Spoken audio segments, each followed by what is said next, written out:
பாஜக தலைமையிலான ஆளும் தேசிய ஜனநாயக கூட்டணி மாநிலங்களவையில் 2/3 பங்கு பெரும்பான்மையை வேகமாக நெருங்கி வருகிறது. மக்களவை மற்றும் மாநிலங்களவையில் அரசமைப்பு சட்ட திருத்த மசோதாக்களை நிறைவேற்ற 2/3 பங்கு எம்பிக்களின் ஆதரவு தேவை.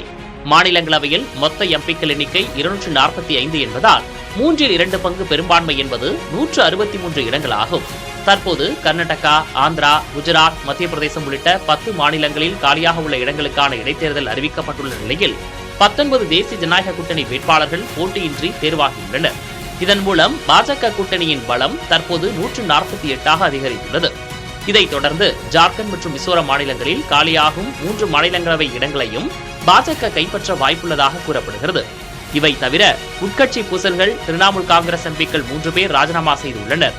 மேற்கு வங்கத்தில் பாஜக ஆளும் கட்சியாக இருப்பதால் அந்த 3 இடங்களும் பாஜகவுக்கே செல்ல வாய்ப்புள்ளது. இவற்றின் மூலம் மாநிலங்களவையில் தேசிய ஜனநாயக கூட்டணி எம்பிக்களின் எண்ணிக்கை 154ஆக உயரும் என்று எதிர்பார்க்கப்படுகிறது.